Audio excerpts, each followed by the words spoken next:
कडेला असणारा साजा शिरस मार्ग अंतर्गत येणारा मोजे तरटेवाडी, दिमकवाडी आणि काळवाडी आणि शिरस मार्ग या गावामध्ये सिंदफणा नदीच्या पूर आल्यामुळे पूर्ण शेतकऱ्यांचं मोसंबी खरीप क्षेत्र पूर्ण पाण्याखाली गेलेलं आहे। तर पूरस्थिती खूप बिकट झालेली आहे। मला जास्त प्रशासनाला तेच कळवलं ना, जे ग्राउंड लेवलवर आहे चालू तेच पंचनामे घ्यायचे चालू। काका, आता ह्या ठिकाणी जे पूर परिस्थिती, या पूर परिस्थितीमध्ये नुकसान किती झालं असेल शेतीचं? नुकसान आता शेतीचं असं आहे, काही काही खरडून गेले आणि मोसंबीच्या बागात आता तुम्ही समोरच पाहता पाणी तिथं 2-3 फूट, जवळजवळ 5-7 फूट पाणी होतं। मोसंबी काही काही पूर्ण पाण्यात बुडाले, दिसत नव्हते पूर्ण। सोयाबीन तर काही राहिलेच नाहीत आणि नदीच्या कडीला जवळजवळ 1 किलोमीटर 2 किलोमीटर जमीन सगळं खरडून गेले, एकदम मातीला लागले। मोसंबी सुद्धा काही नाही, एक आता पाऊस उघडला की एक मोसंबी राहणार नाही, पूर्ण गळून जाणार। म्हणजे 100% पीक वाया गेला, काहीच नाही, नुसते झाड राहतील मोकळे शेतात। आता सरकारकडून काय अपेक्षा आहे आपल्याला? सरकारकडून भरघोस मदतीची अपेक्षा आहे, कारण 100% नुकसान झालेलं आहे पूर्ण। म्हणजे मोसंबीच्या पूर्ण 100% मोसंबीचं नुकसान झालं, कपाशीचं नुकसान झालं, सोयाबीनचं झालेलं आहे। तरी शासनाने तूर वगैरे म्हणजे खरीप पीक पूर्णपणे पाण्यात गेलेलं आहे। त्यासाठी शासनाने होता येईल तेवढी जास्त मदत देऊन हे करावं। तर आता शासनाचे पंचनामे वगैरे काही सुरू झाले आहेत का पटेल या ठिकाणी? पंचनामे चालू झालेले सध्या, आणि त्याकरता आपण आपले बीड जिल्ह्याचे संपर्क प्रमुख शिरसाट दादाला उद्याच्या इकडे बोलले आपण। धारवंटा, मातोरी, काळेवाडी, शिरस मार्ग, तरटेवाडी हे सगळ्या गावाची पाहणी करण्याकरता दादाला मी फोनवर निमंत्रित केलं। तर दादाने उद्याच्याला बीड जिल्ह्याचं दौरा करावा अशी विनंती केली। तर बप्पू, या ठिकाणी तुम्ही परिस्थिती पाहताय, नेमकं आता यात शेतकऱ्यांना कशा पद्धतीने मदत करणं आवश्यक आहे? गेल्या 50 वर्षात आला नाही एवढा महापूर सिंदफणा, डोंबरे आणि विद्रुपा तिन्ही नद्यांना आला। या महापुरामुळे जवळपास सिंदफणाच्या दोन्ही बाजूचं 2-2 किलोमीटरचं क्षेत्र पूर्ण खरडून गेलेलं आहे। कापूस आसन, सोयाबीन आसन, मोसंब्याचे झाडं उपटून गेले। या पूर्ण ऊस वाया गेलेला आहे। आज अतिशय या ढगफुटी सुद्धा पाऊस झाल्याने सिंदफणा, डोंबरी, विद्रुपाच्या ओढ्या नाल्यांना महापूर आल्याने पूर्ण क्षेत्र वाया गेले। शासनाने याचं पूरग्रस्त म्हणून पंचनामे करावा आणि पूर्ण या पट्ट्यातल्या शेतकऱ्यांना तातडीने मदत करावा अशी सर्व शेतकऱ्यांची मागणी आहे। एक सूचना घ्या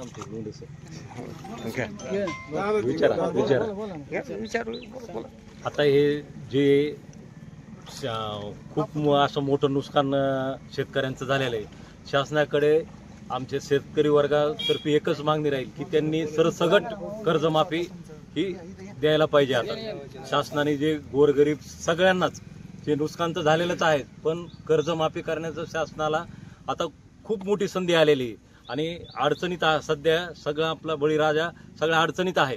त्यामुळं हे नुकसान तर खूप झालेलंच आहे, ते असं म्हणजे 50 वर्षात आला नाही। आम्हाला कळतं तसं तर महापूर नव्हताच आला, आणि हे जे ज्येष्ठ लोक सांगतात त्यांच्या म्हणण्यानुसार आम्ही प्रथमच हा एवढा महापूर पाहिलेला आहे।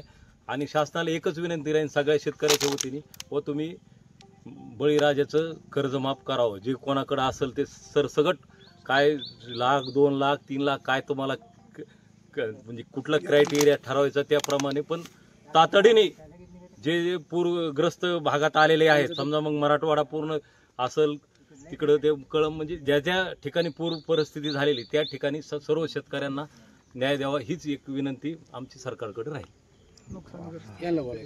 तर या ठिकाणी नुकसानग्रस्त शेतकरी प्रमोद, आमच्या घरामध्ये पाणी गेलेलं आहे, रानातल्या बाजरी होती 20 पोते, खत नेऊन टाकलेलं होतं तिथं मोसंबीला टाकण्यासाठी। घरात पाणी गेल्यामुळे ते सगळं व्हायला गेलेलं आहे। आमचं ऊसाचं सगळं नुकसान झालेलं आहे आणि मोसंबीच्या झाडाचं तर पूर्णच नुकसान झालं। जो छोटा बाग लावलेला तो पूर्ण आता जळून जाणार आहे। तरी सरकारने मदत करावी, सगळ्यात जास्त मदत या मराठवाड्यातच करण्याची गरज आहे आज, ही सरकारला नम्र विनंती आहे।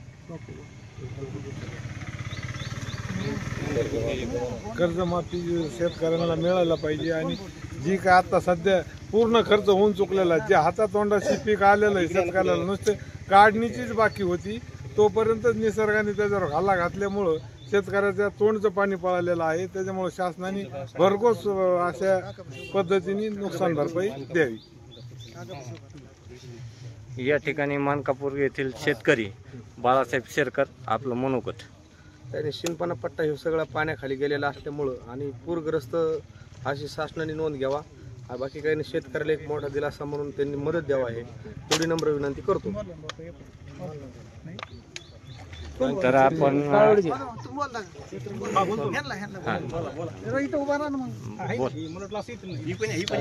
सरकारने सरसकट कर्जमाफी करून 7-12 कोरा करावा आणि फळबागाचे, कापसाचे आणि सोयाबीनचे, ऊसाचे पूर्णपणे नुकसान झालेलं आहे.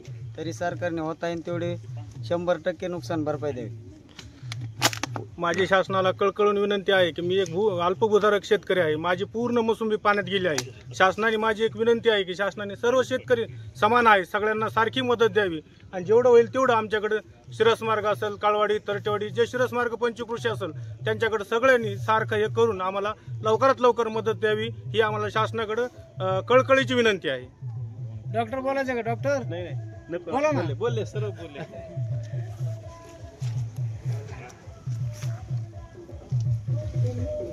कुणाला बोलायची इच्छा असली होय, कुणी म्हणून कुणी बोलायचं कुणाला?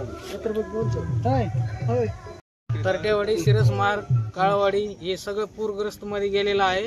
तर माझी कळकळून विनंती आहे की शासनाला की सरसकट मदत सारखी द्यावा.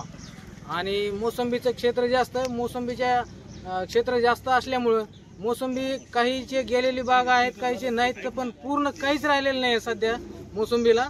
तर माझी कळकळून विनंती आहे की शासनाने सरसकट फळबागासाठी भरपूर मदत द्यावी.